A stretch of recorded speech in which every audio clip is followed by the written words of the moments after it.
آج غالب کی ایک اور غزل لے کر حاضر ہوا ہوں کہ دھوتا ہوں جب میں پینے کو اس سیم تن کے پاؤں، دھوتا ہوں جب میں پینے کو اس سیم تن کے پاؤں، رکھتا ہے ضد سے کھینچ کے باہر لگن کے پاؤں، مرہم کی جستجو میں پھرا ہوں جو دور دور، تن سے سوا فگار ہیں اس خستہ تن کے پاؤں، اللہ رضا کے دشت نورودی کے بعد مرگ، ہلتے ہیں خود بخود میرے اندر کفن کے پاؤں، شب کو کسی کے خواب میں آیا نہ ہو کہیں، دکھتے ہیں آج اس بتے نازک بدن کے پاؤں، غالب میرے کلام میں کیوں کر مزہ نہ ہو، پیتا ہوں دھو کے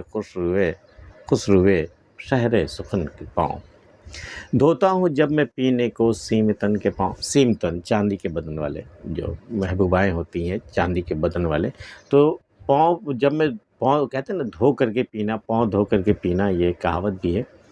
تو یہ ان کی دیکھیے انکسار دیکھیے غالب کا کہ یہ اب اپنے محبوب کے پاؤں تک دھو کر کے پینے کو تیاری یا پیتے رہتے ہیں۔ یہ دھوتا ہوں جب بھی میں، مطلب یہ کہ ڈیلی روٹین ہے ان کا یہ کہ پاؤں دھو کر کے اپنے سیم تن اپنی محبوبہ کا پاؤں دھو کر کے یہ پیتے ہیں، اس قدر ان کو محبت ہے ان کو اپنی محبوب سے۔ دھوتا ہوں جب میں پینے کو اس سیم تن کے پاؤں، رکھتا ہے ضد سے کھینچ کے باہر لگن کے پاؤں۔ لگن وہ پہلے زمانے میں ہوا کرتا تھا، مٹی کا بنا ہوا ایک بڑا گملے نما کوئی چیز ہوتی تھی جس پر پاؤں رکھ کر کے دھویا جاتا تھا۔ تو لیکن محبوب جو ہے اس قدر ناز و ادا والا ہے کہ جب بھی اس کے پاؤں دھونے لگتا ہے یہ پینے کے لیے تو وہ پاؤں جو ہے لگن سے باہر کھینچ لیتا، دھونے نہیں دیتا، یہ رکھتا ہے ضد سے کھینچ کے باہر لگن کے پاؤں، دھوتا ہوں جب میں پینے کو سیم تن کے پاؤں، رکھتا ہے ضد سے کھینچ کے باہر لگن کے پاؤں، مرہم کی جستجو میں پھرا ہوں جو دور دور، مجھے جو زخم لگا ہے میں اس کی مرہم کی تلاش میں اتنے دور تک میں مارا پھرا ہوں کہ تن سے سوا فگار ہے اس خستہ تن کے پاؤں، کہ جو زخم ہے میرے جو کٹا ہوا ہے، کٹا پھٹا ہوا جس کے لیے میں مرہم ڈھونڈ رہا ہوں، اس سے زیادہ خستہ حالت تو میرے پاؤں کے ہو گئے، میں اس قدر جستجو میں پھرا ہوں مرہم کی تلاش میں، مرہم کی جستجو میں پھرا ہوں جو دور دور، تن سے سوا فگار ہے، جو تن میں جو زخم ہے اس سے کہیں زیادہ جو ہے وہ تراش اور جو زخم ہے جو وہ آ گئے ہمارے خستہ پاؤں میں، تن سے سوا فگار ہیں اس خستہ تن کے پاؤں، اللہ رضا کے دست نورودی کے بعد مرگ، اللہ رے اللہ کیا بات ہے، ہمارا جو ذوق ہے ریگستانوں میں مارے پھرنے کا، دشتوں میں مارے پھرنے کا، ویرانوں میں مارے پھرنے کا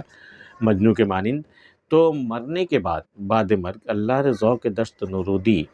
دشت میں مارے پھرنے کا شوق جو تھا اس کے بعد میرے مرنے کے بعد ہلتے ہیں خود بخود میرے اندر کفن کے پاؤں، مرنے کے بعد جب مجھے کفن پہنایا گیا تو کفن کے اندر بھی میرے پاؤں ہل رہے ہیں، اس قدر مجھے ذوق تھا، اس قدر مجھے شوق تھا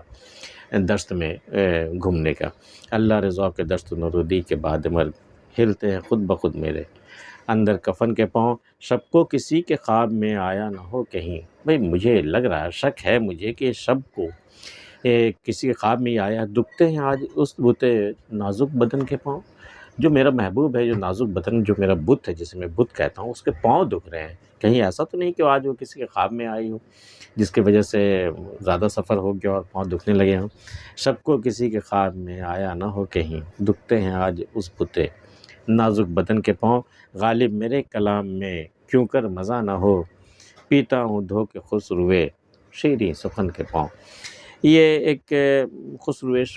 شیریں سخن، اس سے دو معنی ہو سکتے ہیں، تو خسرو مطلب بادشاہ جو جنہیں بالکل اقتدار حاصل ہوتا ہے، شیریں سخن جن کی باتیں بڑی میٹھی ہوتی ہیں، جن کے اشعار بڑے میٹھے ہوتے ہیں، اور یا پھر ہو سکتا ہے یا امیر خسرو کی جانب اشارہ ہو ان کا، پیتا ہوں دھو کے خسروے شیریں سخن کے پاؤں، میں خسروے شیریں سخن کے پاؤں میں دھو کر کے پیتا ہوں، تو ظاہر ہے کہ ہمارے اشعار میں، ہمارے کلام میں تو مزہ تو آئے گا ہی، لطف تو آئے گا ہی۔ غالب کی یہ غزل آپ کو کیسی لگی؟ پسند آئی ہو تو اسے لائک اور سبسکرائب کر لیجئے ہمارے چینل کو، ملتے ہیں پھر کسی اگلی ویڈیو میں، تب تک کے لیے اللہ حافظ۔